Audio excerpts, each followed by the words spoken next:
Hey everybody, what's going on? I hope you guys are having a fantastic day. Welcome to the channel. Today's topic, what we're going to talk about is my journey becoming a police officer. A lot of you guys have requested for me to make this video, so it's about time I release this video. But before I do that, roll that intro.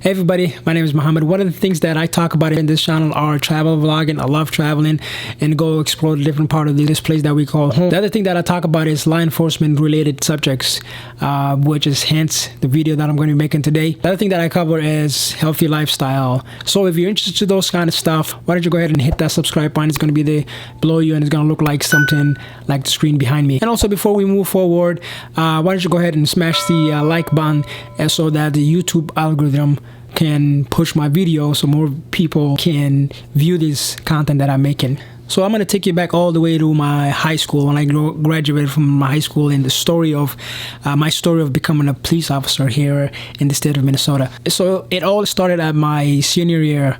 We all have this career office in our high schools. You go in, talk about it, your interests, what you like. I've met a career counselor and we still didn't figure out. Ultimately, my goal was to become a pilot. I wanted to be a pilot. And the other thing that I was interested in was joining the military. So finally, one of my teachers in high school said, hey, you should do a ride-along. I think you'd be a great cop. I don't know what he saw me in that led him to believe that I could be a police officer. So he's like, hey, there's a program called Ride-Along. Why don't you just go out there and do a ride-along? So I was like, okay, I'll give it a shot. So I went out there and gave it a shot, did a ride-along. It's crazy how life works sometimes. I did this ride-along with this deputy who ultimately became my mentor, and then we're still friends till this day. So after 10 plus years, me going into my career, this deputy, I didn't know him. I just applied, I just fill out the application. I applied for it and then went through the ride-along program. I did the ride-along with him for the whole shift. We had a great conversation, treat me nothing but respect. After I had completed the ride-along, I knew that this is exactly what I wanted to become. So I continued to do ride-alongs, and then I started my education. In the state that I'm living in the state of Minnesota, requires you to have minimum of 2 years of college in order to become a police officer. 2 years of college. Most other states, high school will do it, or GED. So like I said, after I went through the school, after I went through the college, some of the stuff that I've learned was the state statute here and constitutional laws, juvenile laws. You're going to learn police ethics. You're going to learn police leadership. You're going to learn so many different subjects that turns the end of your before you graduate. I think that's the last 6 months of your college. You're going to go through what's called the skills. You're going to be tested. The skills is pretty much you're going to do some practical stuff. The first year and a half or so, you're going to be in the classroom learning about the police procedure and stuff.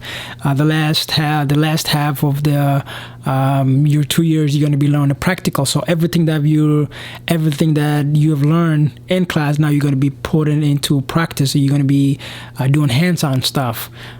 So after I graduated from the 2 years, I decided to continue for more education. I transferred to university where I added 2 more years where I received my bachelor's degree in criminal justice. After I graduated, I took the post license test, which I passed this test, and then I got my license to become a police officer. Once you receive your license from the state, you're not done yet. Now you got to start looking for jobs. You start applying for different agencies who are hiring. Once you pick an agency, you apply for it, whether it's a large agency or just a suburbs or smaller agency. Like I said, after I got my license, I started applying. Finally, ultimately, I got hired with the agency that I'm currently working on. So that pretty much in a nutshell of the process. Obviously, it was long process. You gotta have a lot of patience, but ultimately going through those process, some of the stuff that I've learned is getting a police job.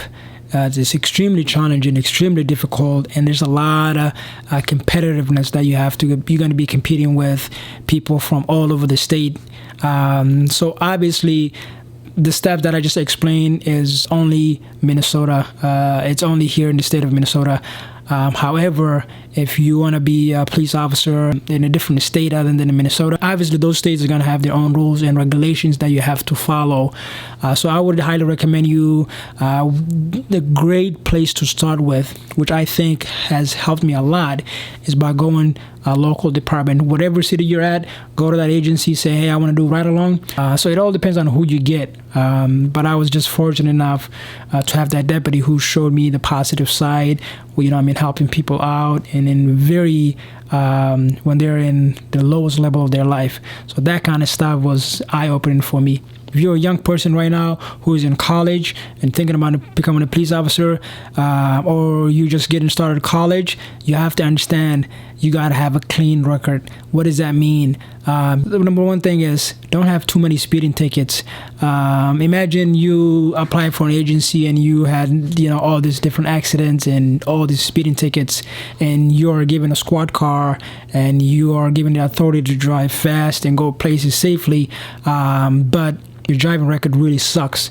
So how do you think that agency is going to feel? They're not going to hire you because you're going to become liability. If you go out there and kill somebody,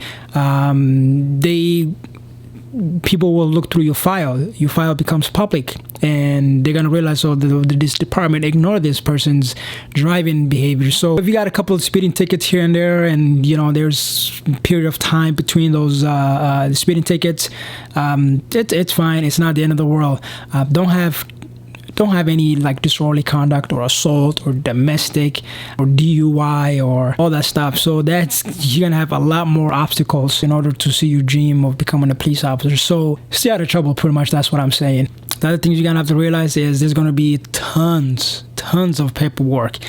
The stuff that you see on Cops or Life PD, all these other shows, they don't show you the part where you do a lot of paperwork. You're gonna have to write reports and fill out all this different type of paperwork. So you have to be a really organized person. And like I said, it's part of the job that you gotta have. It's the area that I've struggled with, organizing paperwork and report writing and stuff.